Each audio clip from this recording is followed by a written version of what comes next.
nga talaga yung Matilda pick na pwede nating makita for this game. Actually, hindi na natin makikita.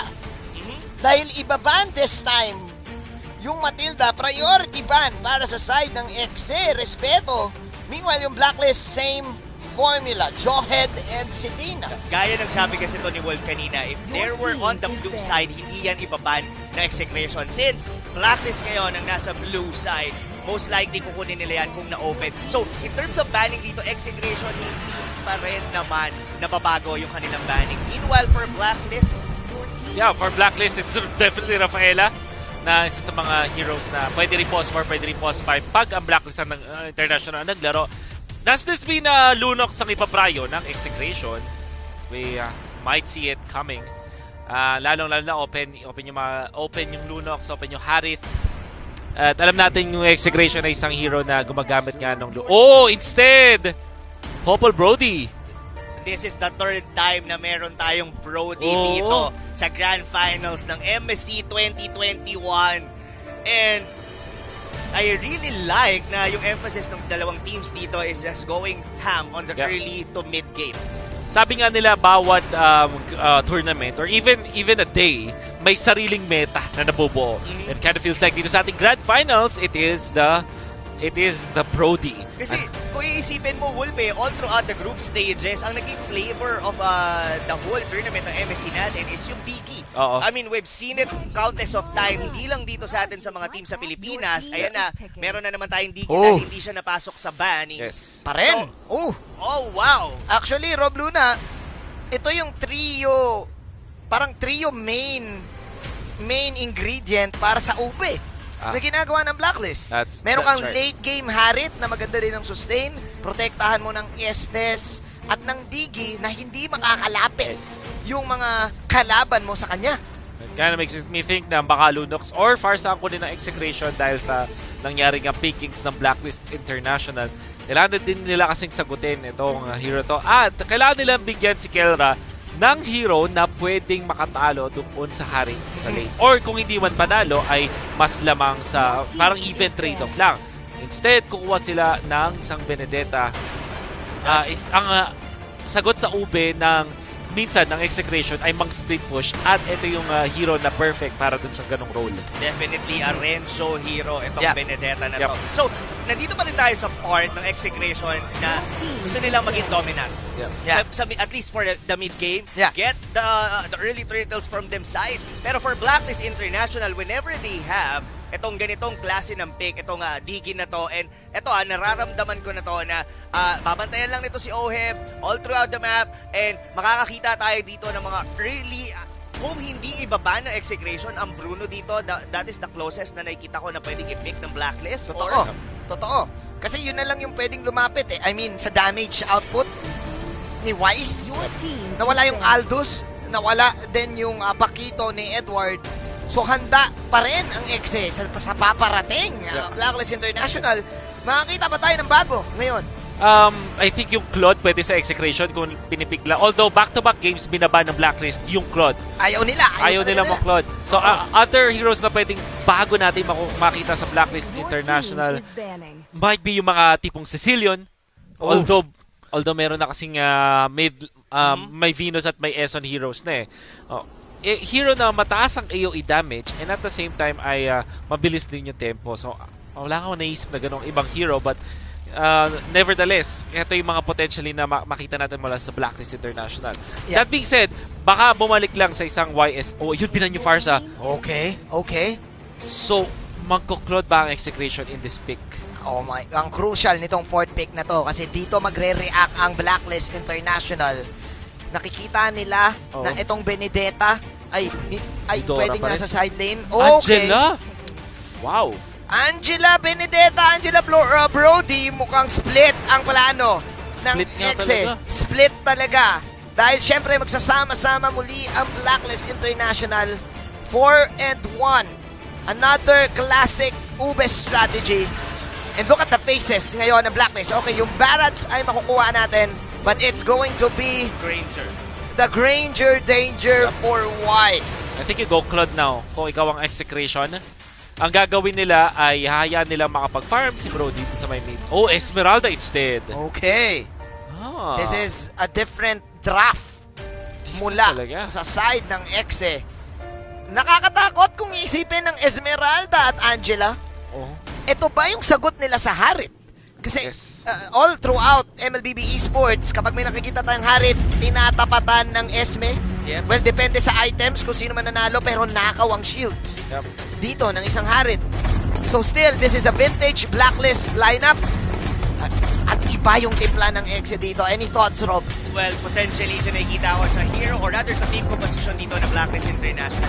I would say at early stages of the game, yung tempo nasa Blacklist International all throughout. It's all about kung paano yung magiging rotation dito na execution we're in. Dapat si Renzo, kung hindi niya makat ng maiging agad-agad yung lane doon sa may top lane, kailangan available din siya whenever magkakaroon ng mga turtle fight. Kasi dito sa side ng Blacklist International, buo na yan eh. Like for example, Edward gagawin lang yan just to simply soak up the damage. Hindi mo rin basta-basta mapapasok ngayon dito yung Rafaela ni Eson wherein yung ginagawa kanina na execution with the Matilda.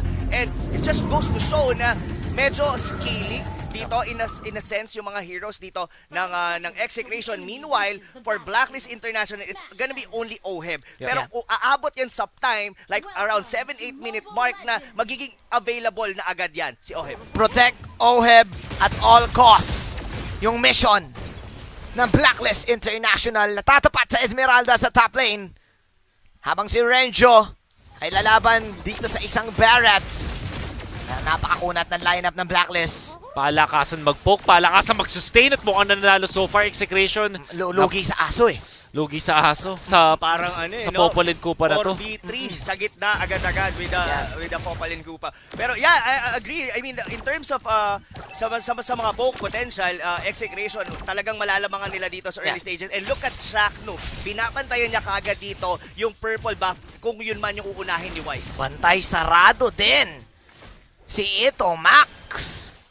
Yeah. Kung isipin mo, no, talo ka talaga sa tiyanean sa gitna kasi yung aso, yung Chicho Dog, nahi-heal din nung love waves eh. Oo. Yun yung, So wala yun kang yung, bawi. Kaya siguro nag-Angela nga yung execration. Parang nananalo sila sa poke kasi bukod sa heal, may damage din. At Oo may nga eh. slow. At may slow. May tali. So, ang daming nagagawa nitong Chicho Dog.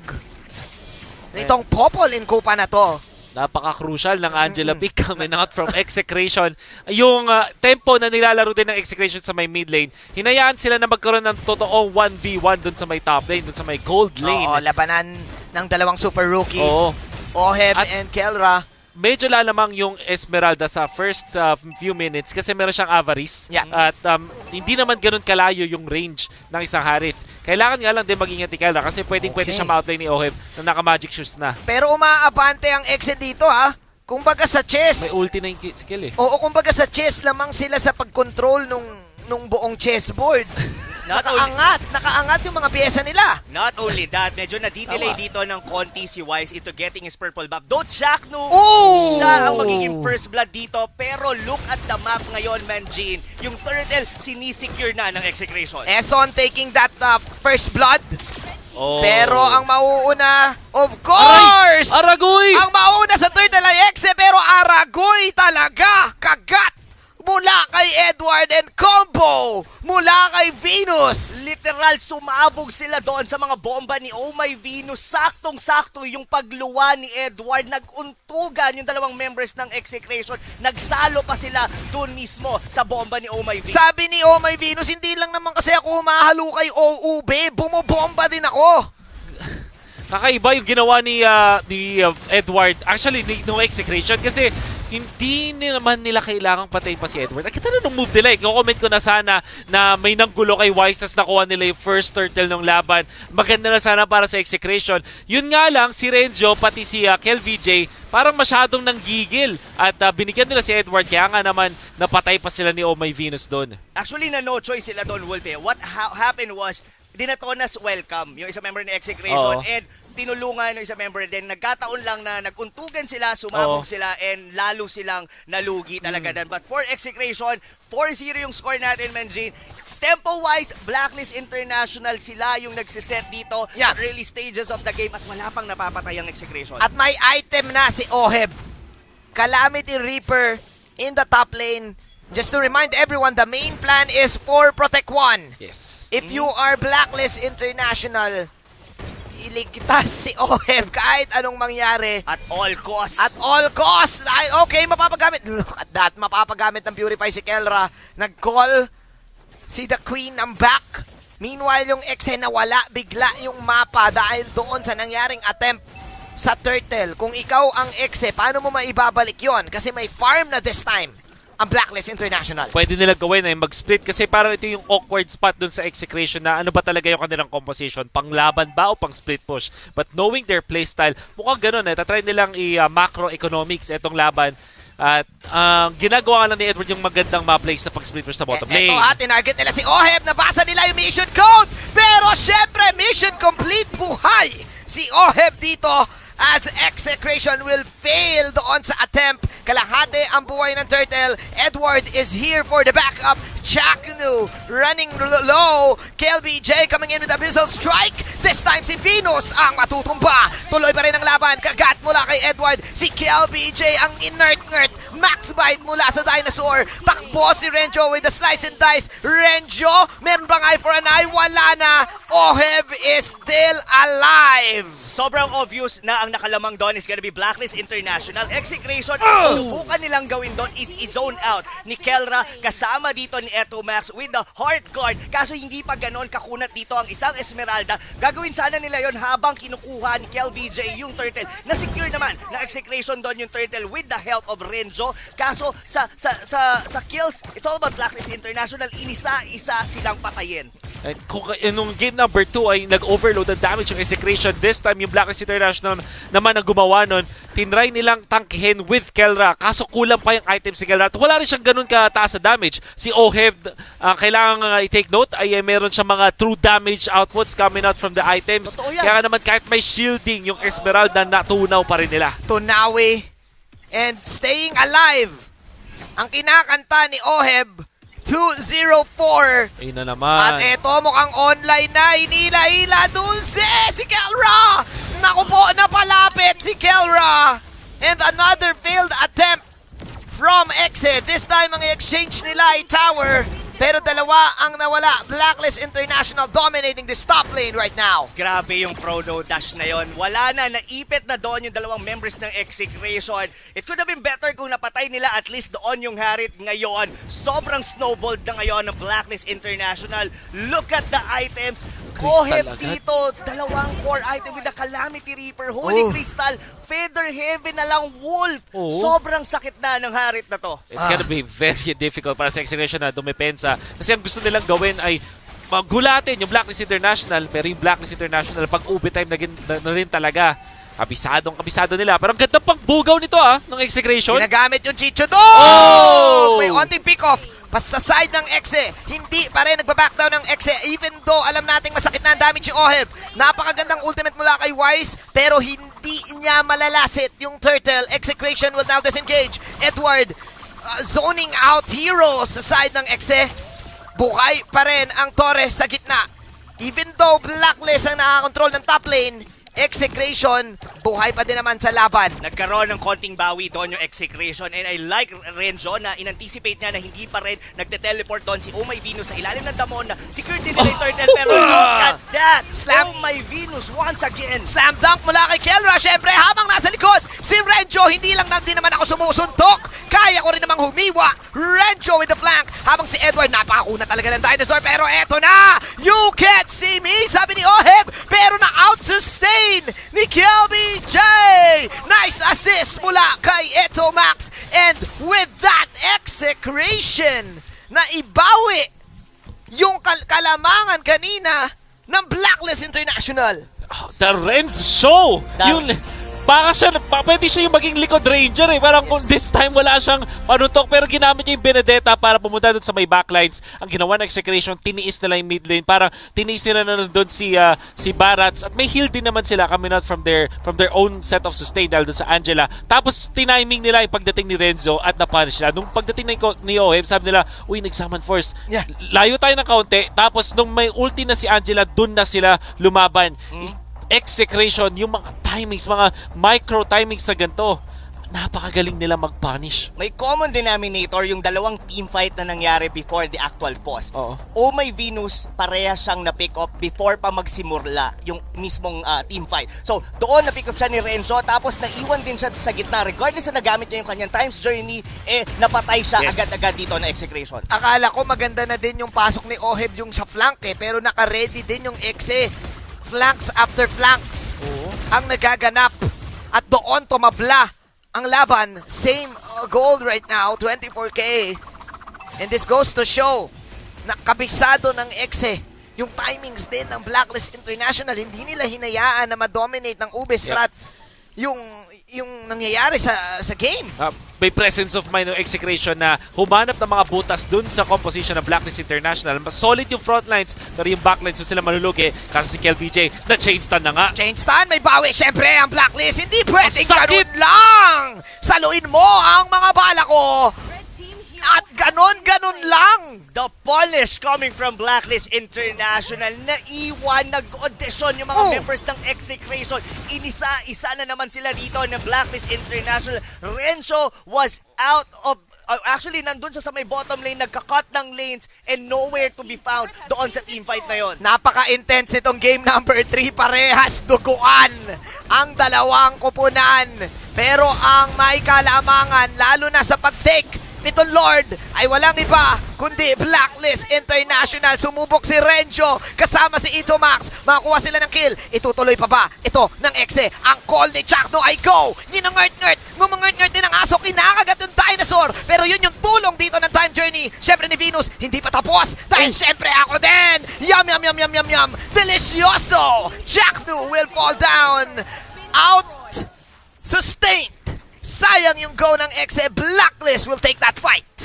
I think yung execration ay okay lang naman sa kanila yung naging trade-off ng heroes. But definitely, nung nabigyan sila ng Blacklist International, hindi ka talaga pwedeng magbigay ng kahit anong kill sa kalaban mo from any of the teams that we have right now kasi Lord talaga yung kapalit. At ngayon, ultimate bonding experience na ulit ang Blacklist International. Meron bang panglikod ang execration? Nasaan si Renzo? Mukhang busy sila mag-clear pa ng mga side lanes. What time is it? It's Ube time! 15 to 8, Lord marching towards the top lane. Heals coming out from Eson. Oh My Venus, nakaprotect din with the time bombs. Ito ba yung team fight na hinahanap ng Exe? Blacklist poking them out. Yun yung Chicho Talk na hinahayaan lang muna, of course, ng side ng Exe. Basag yung tower sa gitna. Tutuloy pa ba ang Blacklist International? Mukhang tutuloy pa. Sugod tayo this time. At yon yung kagat. Oh! Humaba yung dila at nahuli. Hindi. Buhay pa rin King. Pero dong likod. Welcome to the Renzo. Renzo Benedetta. Takbo. Takbo. Slice and dice. Final blow. Pero ito yung laban. Palag-palag naman. Palag-palag. Sabi ni Oheb. Pero kinakagat na siya. Isa ang nawala. Eto Max. Oheb ngayon. Here comes of course the Stardust Dance na meron si Kelra. At ngayon, mukhang upos ang Blacklist International. Execration is still alive. Pangit ka banding talaga ng Cyclone Ice. Cyclone Ice, sabi ni Wise, hindi na naman siya tumagos doon. Yang mismong pwesto na yan, sobrang nostalgic ng Cyclone Eye na yan, Manjin. At pwedeng makatakas doon si Wise. Kaso wala. Pero what happened was, hindi namatay agad si KelVJ. Doon sa initial team fight, ang ganda nung initiation nila with the Detona's welcome ni Edward. Kaso na-pick off siya agad. And from there, yung doon sa pag-disengage ng Blacklist International, na-chase sila ng maigi ng execration. And from there, isa-isa silang nawala. And what's the Reds show na tumulong sa kanila? Look at this, KelVJ. Alam niya kasi na siya yung target, so nag-winter truncheon na rin siya for all of the risky plays. In fact, hindi nga siya nag-super-duper offensive itemization. Nag-brute force breastplate siya. Saktong-sakto dun sa pag-dive ng Blacklist International. And the punishment coming out from Execration. perfect na perfect. Pati yung paghabol nila. Gusto ko rin na, ito makikita natin sa replay, nung kukunin nila doon si Renjo, si Renjo nung naghahabol, alam niya kasi na si Ohim may magkakaroon ng Zaman Force, magko-cooldown na. So, nirespeto nila. Nung nag-Zaman Force, nag-disperse muna sila, tas tsaka sila lumaban, and Kelra using the Purify para hindi siya mas-slow. Nakita niyo naman kung paano niya ginamit yung strength ng Esmeralda sa pagtunaw ng isang Harith. And that replay, syempre, atid sa atin ng Oppo, clutch times. Para sa side ng Execration, akala natin tatapusin na ng Blacklist. Exactly. Hindi lang yon.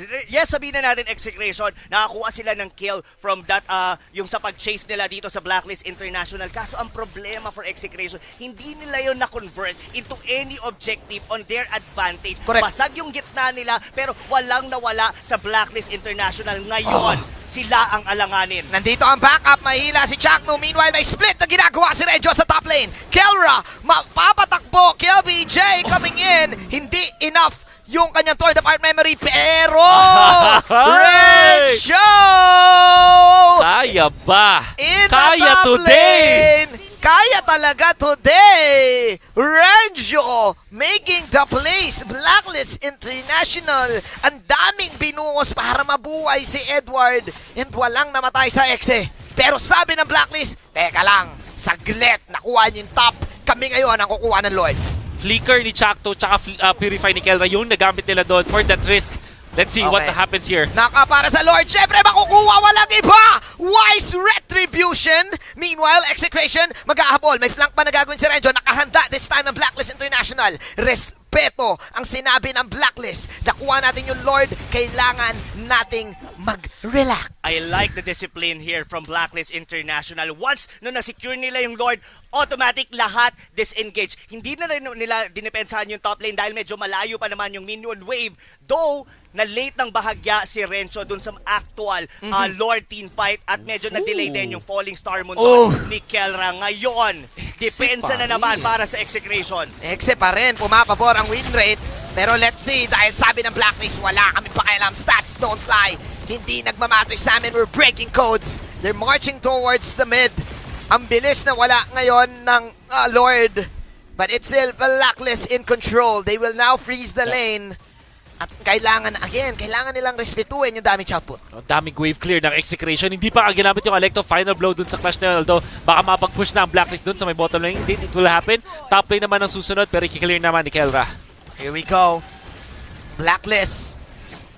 Disiplina mula sa agents. Oh, Kelra. Getting... Kelra! Pero may pagbawi nga si Kelra dito. Mega kill na magamit na si Venus ng kanyang ultimate. Pero eto na ang pagsugod ng Lupon. Here we go. Another Naku ultimate mo! para kay Kelra. Oh my glove! Sabog ang mukha ni Chakno pero dalawa na nawala sa side ng Blacklist. At mukhang abulin pa si Wise. Oh no! Love waves won't connect. Kelra, sumasayaw lang. Respeto na doon sa tower. Depensa si Renjo. Execration again with another miracle save para sa final moment sana na gustong hinahanap ng Blacklist International. Ginert-ngert. This time si Kelra. Kelra ngayon ang pagsanib.